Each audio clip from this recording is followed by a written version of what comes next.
आज मैं जो कहानी लेकर आई हूं वो उन लोगों के लिए नहीं है जो पानी से डरते हैं, या उन लोगों के लिए जो समझते हैं कि पूल के नीचे कुछ नहीं होता। ये कहानी है शिल्पा की, और एक शार्क की जो सिर्फ मूर्ति नहीं थी। गर्मियों की वो शाम बहुत भारी थी। उमस और पसीने से चिपचिपा माहौल था, जैसे आसमान खुद नीचे आ गया हो। शिल्पा, जो पहले एक लोकल ढाबे में रात भर की शिफ्ट करती थी, अब नीलवृक्ष वाटर पार्क में मेंटेनेंस टेक्नीशियन की नौकरी कर रही थी। पानी की सफाई, क्लोरीन का बैलेंस और फंसे बालों को ड्रेन से निकालना, यही उसका रोज का काम था। लेकिन उस रात उसे एक अलग काम सौंपा गया था।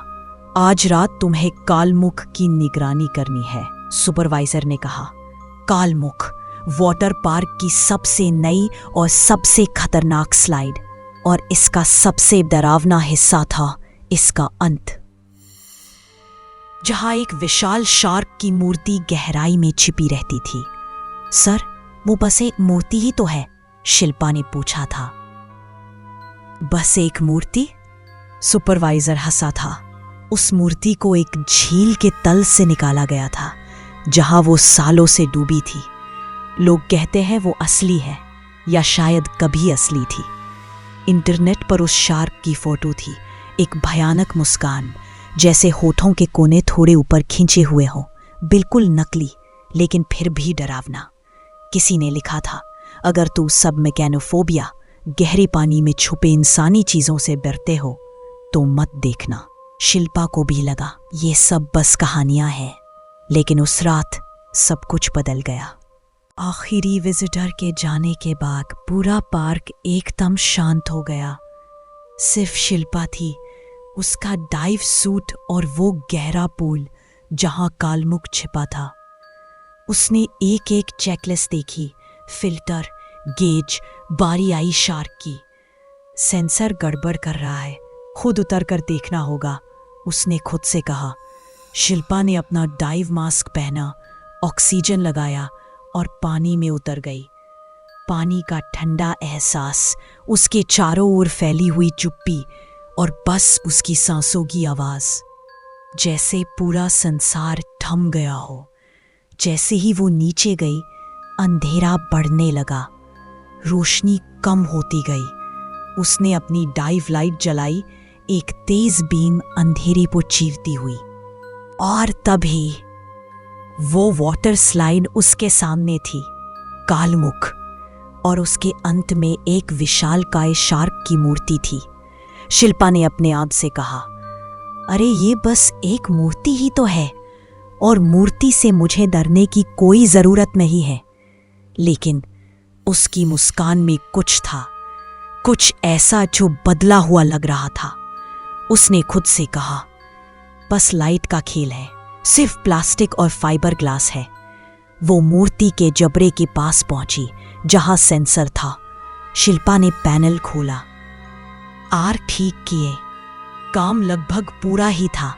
लेकिन जैसे ही उसने पैनल बंद करना चाहा, उसने देखा मूर्ति का सिर थोड़ा सा मुड़ा हुआ था, और उसकी मुस्कान और भी गहरी हो गई थी।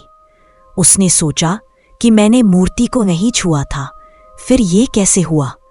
वो पीछे हटने ही वाली थी, तभी एक क्लिक की आवाज आई, जैसे दो दांत टकराए हो, बहुत पास से। शिल्पा डर के मारे जम गई। आवाज बहुत साफ थी, जैसे किसी ने जानबूझकर किया हो। उसके शरीर ने कहा, मत देखो पीछे, लेकिन दिमाग चिल्ला रहा था, मुड़ो, अभी मुड़ो। और जैसे ही उसने सिर घुमाया, शार्क अब सीधी उसकी तरफ देख रही थी, मुंह और ज्यादा खुला हुआ, जैसे हर एक दांत किसी प्राचीन शिकारी का हथियार हो। उसकी आंखें अब खाली नहीं थी, उनमें भूख थी, क्रूरता थी, एक अजीब सा मजा था, जैसे वो शिल्पा के डर को चख रही हो। ओह बेंच, शिल्पा ने कुछ नहीं सोचा, बस तैरती रही ऊपर की तरफ, दिल बेकाबू।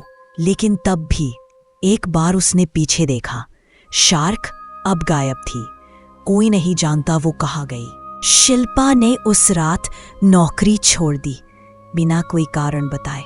अगले हफ्ते वाटर पार्क को बंद कर दिया गया। कहा गया तकनीकी दिक्कतें हैं, लेकिन अंदर की बात यह थी नीलगन वाटर वर्ल्ड पार्क का मालिक गायब हो गया।